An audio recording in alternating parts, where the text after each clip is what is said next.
ఇవాళ కురుక్షేత్ర యుద్ధం క్విజ్ చేద్దాం. రెడీయా? రెడీ.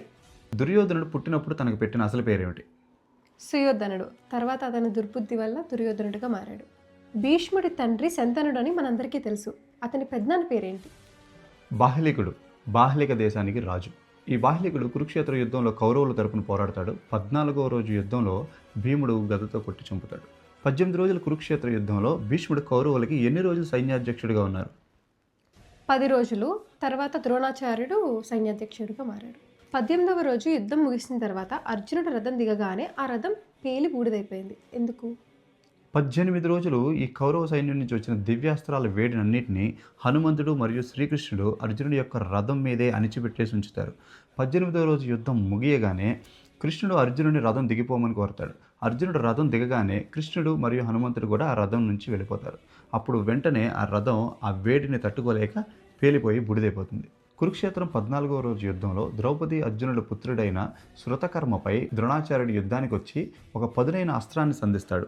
దాన్ని శృతకర్మ ఇంకొక అస్త్రంతో శాంతింపజేస్తాడు. అవి రెండేంటో చెప్పగలవా? ద్రోణాచార్యుడు ఆగ్నేయాస్త్రాన్ని సంధిస్తారు. దాన్ని శాంతింప చేయడానికి శృతకర్మ వరుణాస్త్రాన్ని సంధిస్తారు. కురుక్షేత్ర యుద్ధం మొత్తం ముగిశాక ఎంతమంది వీరులు ప్రాణాలతో మిగిలిన్నారు? మొత్తం 18 మంది. పంచపాండవులు, కృష్ణుడు, సాత్యకి వీళ్ళు పాండవుల తరపున, కృపాచార్యుడు, కృతవర్మ, అశ్వత్థామ వీళ్ళు కౌరవుల తరపున, ఇంకా ధృతరాష్ట్రుడు, సంజయుడు, వృషకేతుడు. కురుక్షేత్ర యుద్ధానికి ప్రారంభంకి ముందు బలరాముడు తీర్థయాత్రలుగానే వెళ్ళిపోతాడు. 18వ రోజు ఒక తీర్థం నుంచి తన తీర్థయాత్ర ముగించుకుని గదాయుద్ధం సమయానికి కురుక్షేత్ర రణరంగాన్ని చేరుకుంటారు. ఆ తీర్థం ఏమిటి?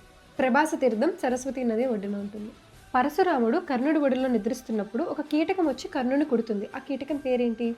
ఆ కీటకం దంసుడు అనే రాక్షసుడు. కర్ణుని కుట్టిన తర్వాత రక్తం వస్తుంది కదా, ఆ రక్తం ఆ కీటకానికి తగిలిన తర్వాత అతను మళ్ళీ రాక్షసుడిగా మారిపోయి వెళ్ళిపోతాడు అక్కడ నుండి. కురుక్షేత్రం యుద్ధం ముగిసిన తర్వాత గాంధారి కృష్ణుడికి శాపం ఇస్తుంది వాళ్ళ యదువంశం నాశనం అవ్వాలని. అది ఎన్ని సంవత్సరాల్లో అవ్వాలి? గాంధారి యదువంశంలో ముస్లిం పుడుతుందని చెప్పిస్తుంది. ముస్లిం అంటే అంతర్గత కలహాలు. అది 36 సంవత్సరాలు.